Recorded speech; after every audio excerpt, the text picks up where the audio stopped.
The stage line from Abilene reached Holt Creek at 2:30 on a Thursday in October 1878, and the woman who stepped off it did not look like what anyone had been expecting. She carried one bag, canvas, not leather, the kind of bag that had been packed and unpacked enough times that it no longer held its shape. She set it down on the platform boards and stood very still while the stage pulled away. And she looked at the street in front of her the way a person looks at arithmetic they are working out in their head. The sky was low and the color of old pewter. A cold front had been moving in since morning, and the cottonwoods at the far end of Main Street had already gone to yellow. Three men on the porch of the general store watched her without any pretense of doing something else. A woman coming off the stage alone in October with one bag. That was the kind of thing Holt Creek would be talking about before supper. She did not look at the men on the porch. She looked at the street. Holt Creek was not a large town.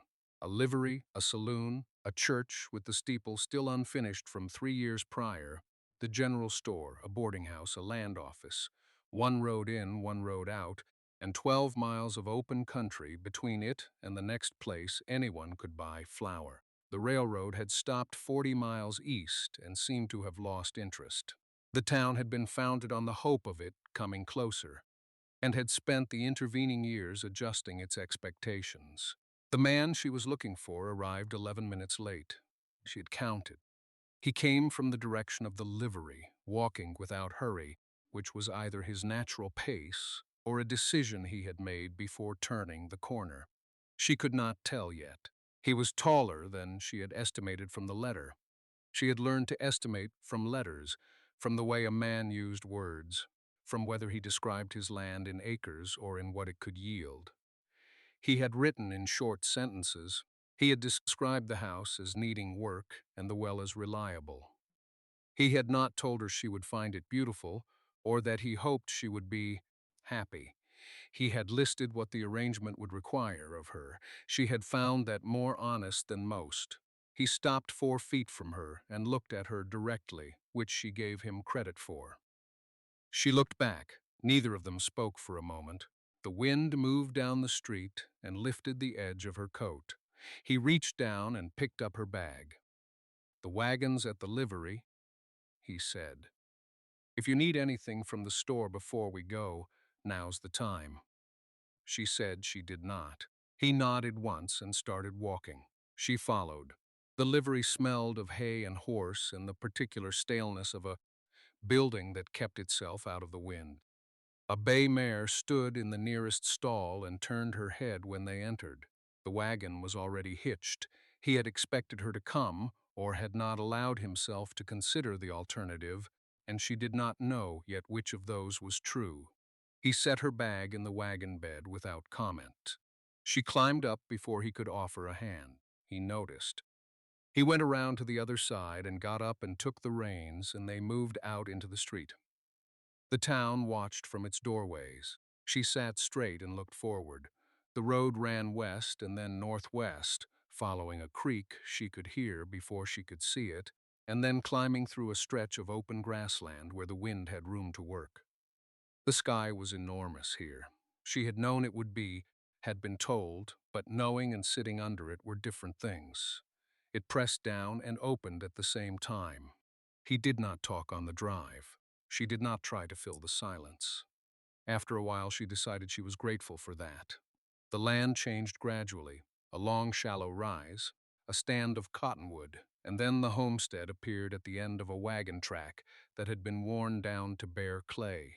She saw the house first, then the barn behind it, then the fence line that had once been something, and was now a negotiation between post and wire and the weight of years.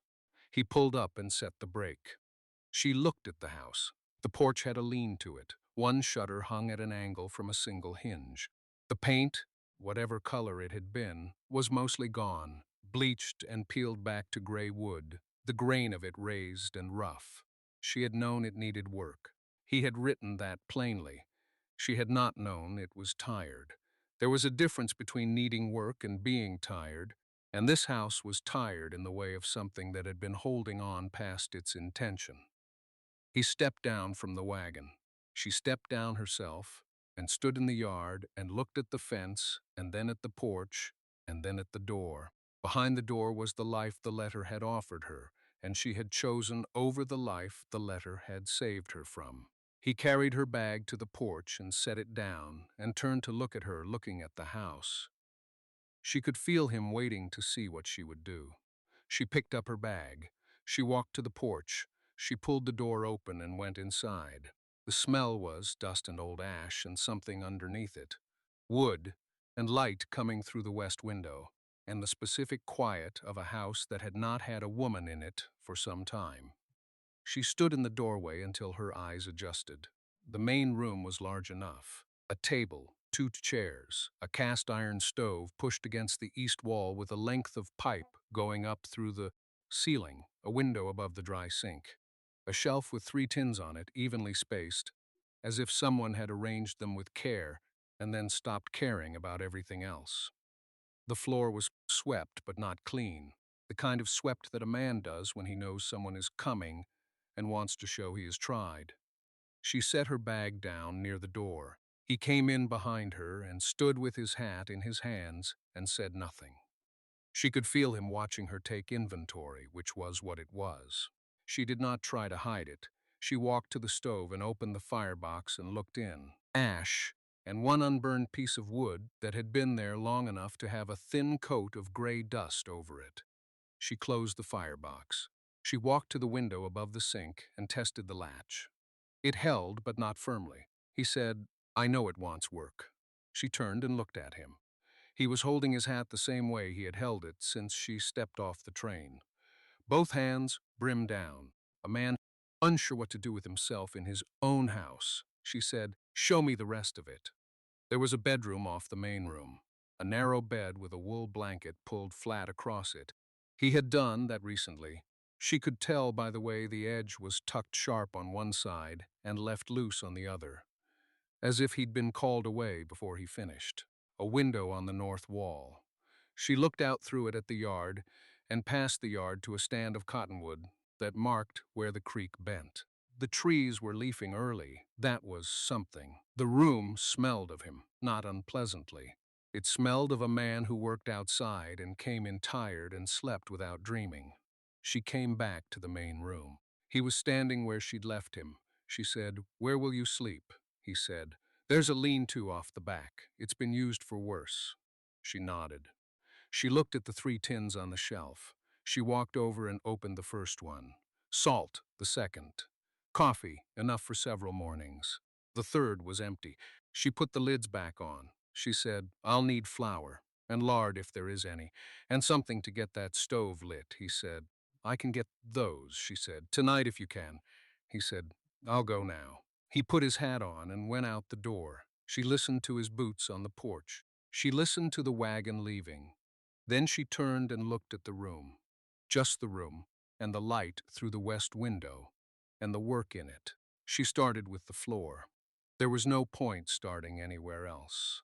The floor was the foundation of everything that happened inside a house.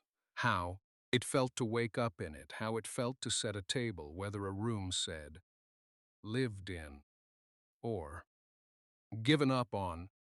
She found a broom behind the stove, its bristles worn to one side. She swept from the back wall forward, working in slow rows, and what came up was months of dirt, maybe longer. Boot grit, wood shavings, the dried husk of something she didn't look at closely. She swept it all out the front door and off the edge of the porch. Then she stood in the doorway and looked at the floor properly. Pine boards. They'd warped in 2 places where water had come in. The roof, probably, or a window left open in rain. But they were sound. They just needed to be seen. She went back inside and looked at what else needed seeing.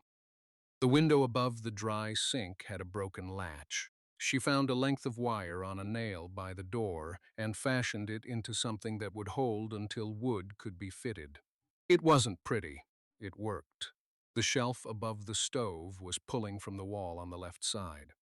3 nails had worked loose over time, the wood behind them soft with age. She couldn't fix that tonight. She took note of it. The stove itself was the last thing. She opened the firebox and found old ash, cold and deep. She cleaned it out with a piece of broken shingle she found near the woodpile, working the ash into a bucket she located under the dry sink. Then she laid a fire, paper from her bag, two small sticks of kindling, one split log on top, and waited. He came back before the dark was full. She heard the wagon first, then his boots on the porch steps. He came in carrying a flour sack under one arm and a tin of lard in his other hand. He set them on the table without comment. Then he saw the fire going in the stove and he looked at it for a moment. He said, "I brought bacon, too." She was already at the shelf, looking at what she had to work with. She said, "Set it there." He set it there. She made cornbread in a cast-iron pan she found hanging on a hook she hadn't noticed before. She made it with bacon fried first in the pan, the drippings left in. He sat at the table and did not offer to help, and she didn't want him to. The bread came out dense and dark at the edges, and she cut it in half and put his half in front of him. He ate without speaking. She ate standing at the dry sink, looking out the window at the dark. The cottonwoods were still out there. She couldn't see them, but she knew where they were. She washed the pan that night. She found a rag hanging on a nail by the door, and she used it to wipe the grease out. First, then, water from the bucket on the floor. He watched her do it without watching her. She could tell by the way he stayed at the table longer than he needed to, his hands flat on the wood, his eyes somewhere near the lamp. She didn't ask him where things went. She put the pan back on the hook she'd found it on. He said, "You can have the left room," she said. "I know." He said nothing after that. He took the lamp and went. She stood in the kitchen, in the dark, for a moment. There was still a glow from the stove's damper. She looked at it. Then she went to the left room. The room had a bed with a rope frame and a corn husk mattress that crackled when she set her weight on the edge. There was a window. There was nothing on the walls. Someone had whitewashed them once, maybe 5 years ago, and the wash had gone to yellow at the corners. She didn't light a candle. She lay down in her dress and looked at the ceiling until she couldn't see it. In the morning, she was up before the stove was warm. She found the coffee. She found a tin cup with a bent handle hanging above the water bucket. She used it. When the coffee was ready, she poured one cup and set it on the table, and poured a second, and stood with it at the window. The cottonwoods were there the way she'd known they would be. 4 of them along the dry creek bed, their leaves gone small and silver in the early light. The land beyond them was flat and brown, and it went a long way before it stopped at a low ridge. She heard him in the other room, his boots first, then his belt buckle, then the door of his room and his footfall in the hall. He came in and saw the cup on the table. He stood there for a moment in a way she couldn't interpret. Then he pulled the chair out and sat down and put both hands around the cup. She didn't turn from the window, he said. "Ground's still too hard to plow north of the creek," she said. "When will it soften?" He said. "Week, maybe 2," she said. "What's on the south side?" He was quiet. She could feel him looking at the back of her head. He said, "Nothing planted there in 3 years." She turned then. Not all the way. Just enough to look at the window's angle, the ridge, the line of cottonwoods.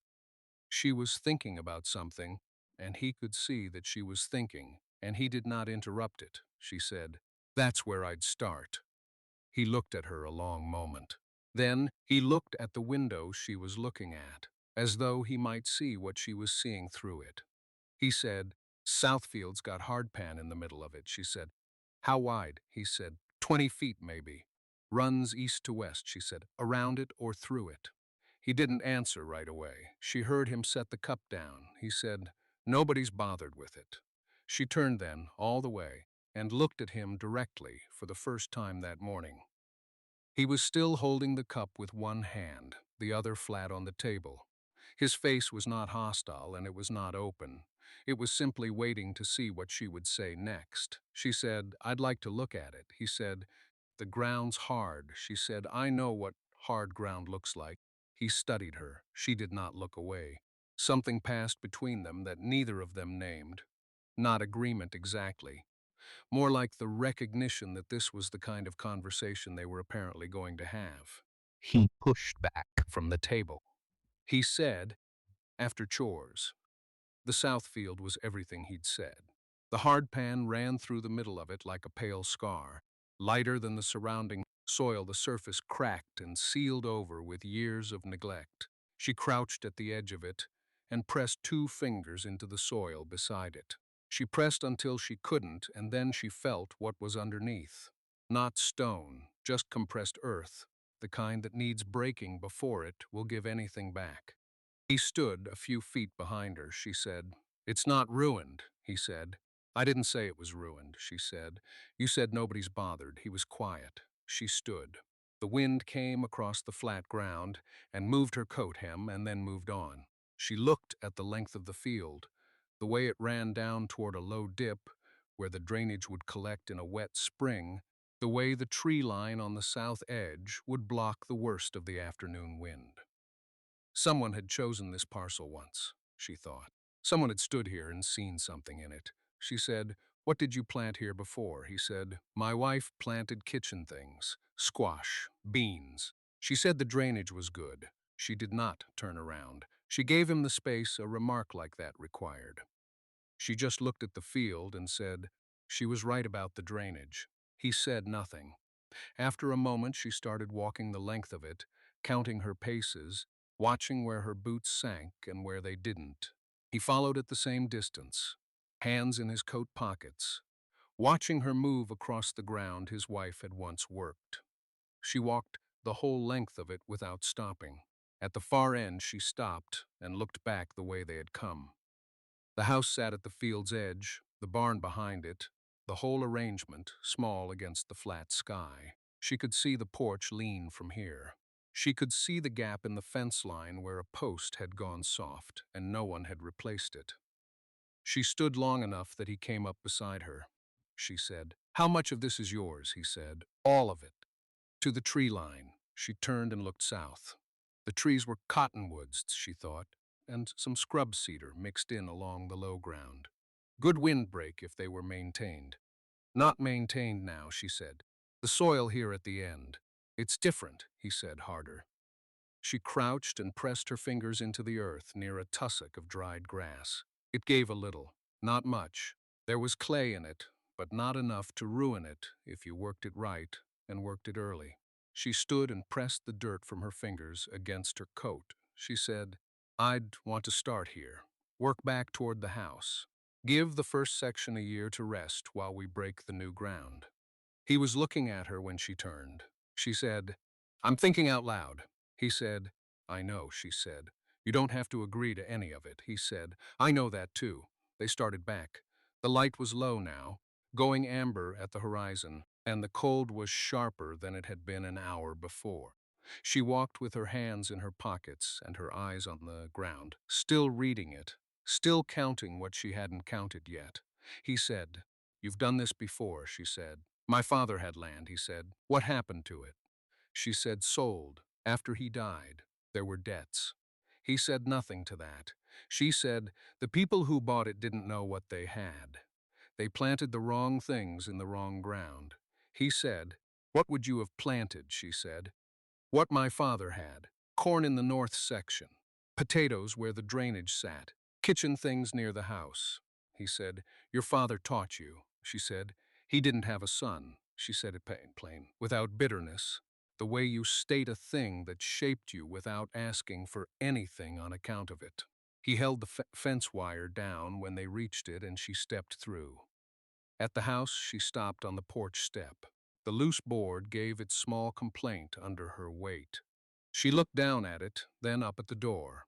He said, "I've been meaning to fix that." She said, "I know." She went inside.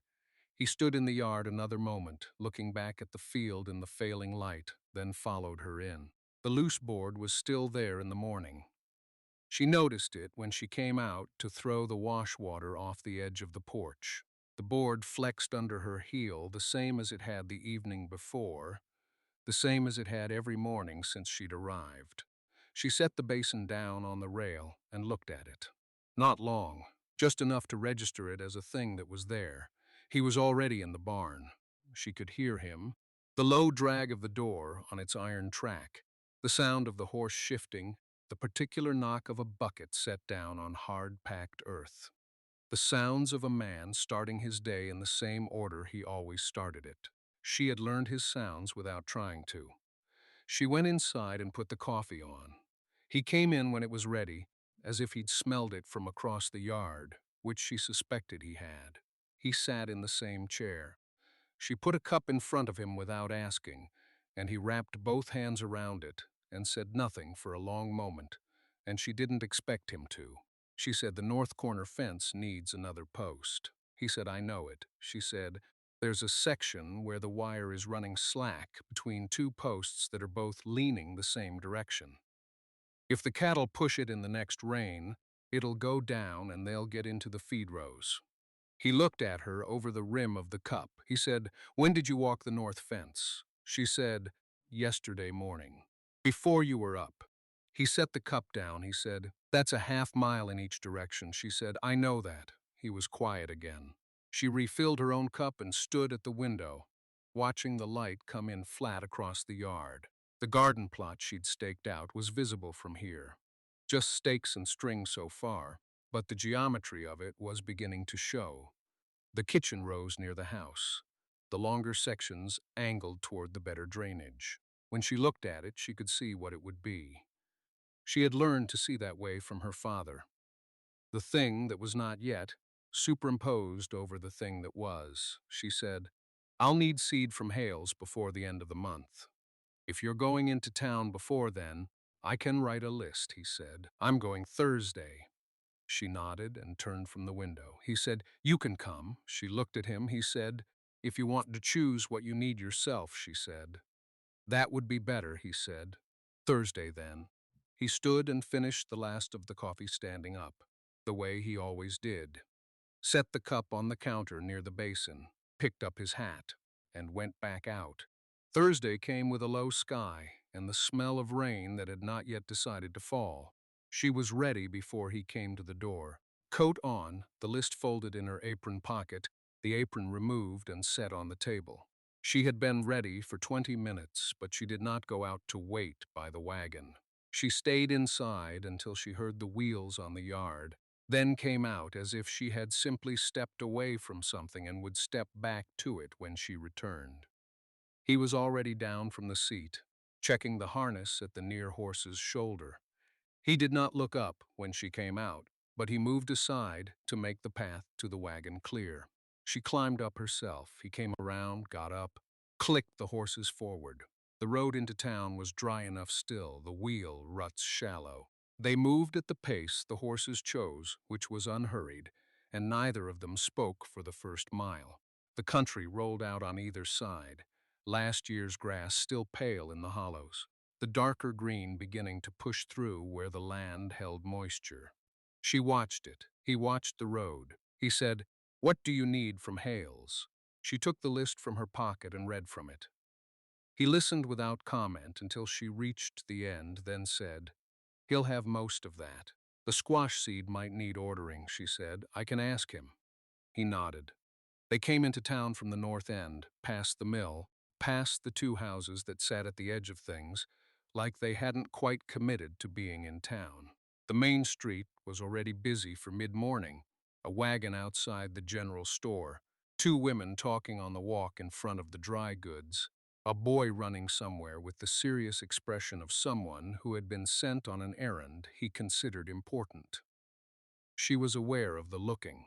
Not all of it was unkind. Some of it was simply the habit of a small town, cataloging what was new, filing it away. But she felt the shape of it, the pause in conversation as the wagon passed, the eyes that moved from him to her and back again. Assembling a picture, she kept her chin level. He pulled up in front of Hales and set the brake, got down, and came around to her side without comment, the way he had with the harness.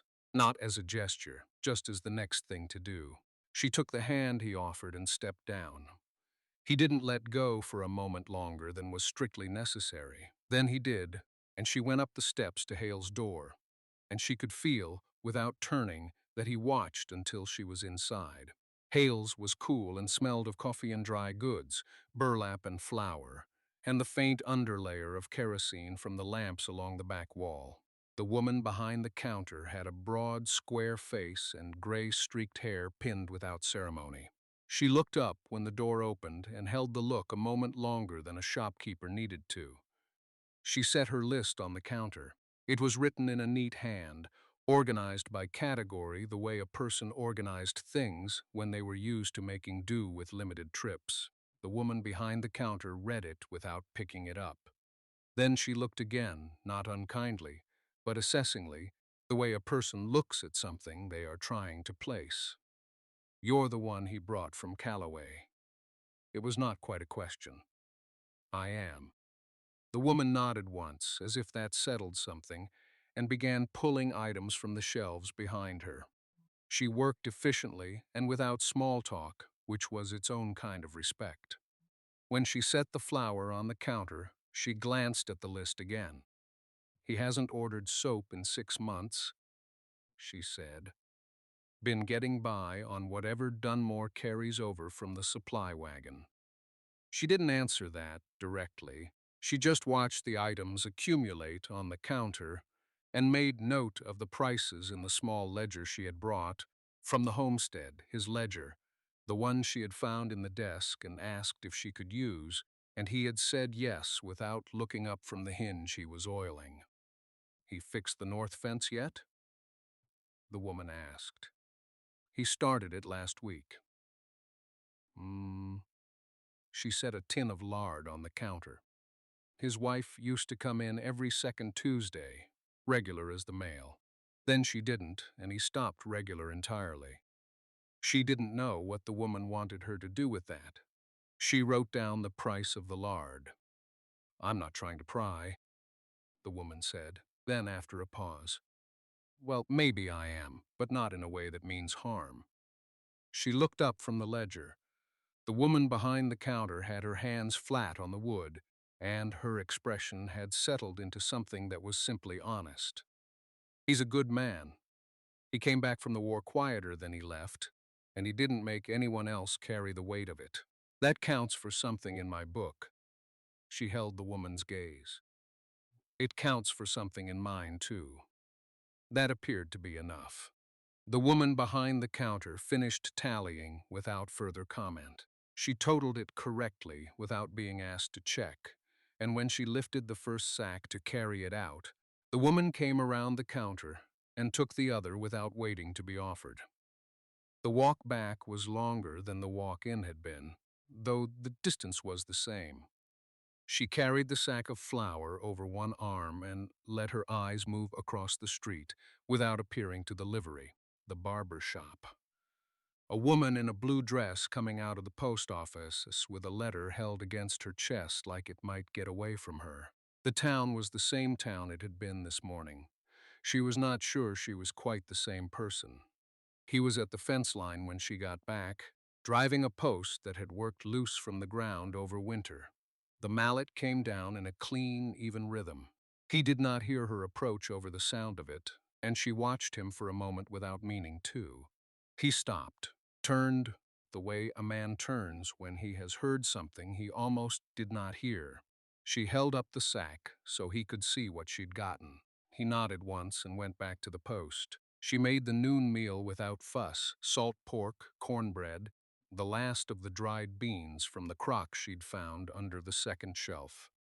She set his plate at the end of the table and her own across from it. He came in and washed at the basin and sat and ate without ceremony. They did not speak much.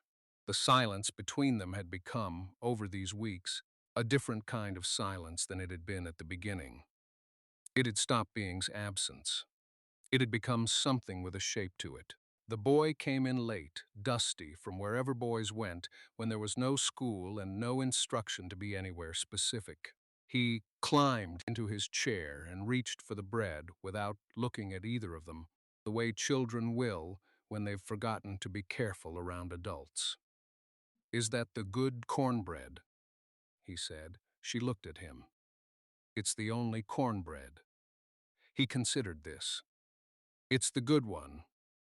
he said, and pulled off a piece. She saw the man's jaw shift, not quite a smile. The thing that is almost a smile and means more because it doesn't quite arrive. After supper, she was washing the tin plates in the basin when she heard the front step creak in its particular way. The sound it had made every evening since she'd arrived, the sound she had stopped noticing, the way you stop noticing the weight of something you carry every day. Then it did not creak. She stood still with her hands in the water. The creak it had made for 11 years, since long before she had come, since his wife had walked that step every morning going out and every evening coming in. Gone. She did not turn around. She finished washing the plates and set them to dry. In the morning, she found a small square of cedar on the work table beside the basin, cut and sanded, the right width for the step. He had not said anything about it. She did not say anything either. She picked it up and felt the edge with her thumb. Beveled, smooth, the kind of work that takes more time than necessary. She set it back down in the same spot and went to start the fire. Spring moved in the way spring does in that country, not gently but all at once. One morning that smelled different from every morning before it, and then it stayed. The boy's cough had been gone since February. The eastern field was planted. The fence along the creek held. She had repaired it herself, 3 posts and a run of wire. The boy handing her things and narrating everything she did as though she might forget without his commentary. She had let him. Some evenings she would sit on the porch after the supper things were done. She had not meant it to become a habit. It had. He came out most nights. Not always. When he did, he took the other chair and set his coffee down, and that was the extent of the arrangement between them. They watched the light go out of the sky over the far ridge. Sometimes the boy came and leaned against the rail for a while before his eyes got heavy and he went inside on his own. One evening, she said, "You could put a window on the south side of the kitchen." He was quiet for a moment. Could. The light's better in the afternoon. It would dry things faster. He picked up his coffee. "I know where the sun goes." She looked at him. He was not looking at her. His jaw had the set it got when he was thinking about something instead of dismissing it. "I'll look at the framing," he said. She did not know when she had stopped counting the weeks. Somewhere between the second planting and the first warm night, she had simply lost track and had not gone back to retrieve the number. The tin cup she had been given the first morning was still her cup. She had not thought about that until now. It was smaller than the other cups. She had used it every day for 7 months. The last evening of May, she was standing in the kitchen doorway, looking out at the yard, when she heard him come in behind her. He did not stop. He set his hat on the peg. He moved past her into the kitchen, close enough that she could feel the warmth that comes off a man who has been working in the sun all day. And he reached past her to set his cup beside hers on the shelf. He left his hand there a moment. Then he moved it. Neither of them spoke. Outside, the light was still going.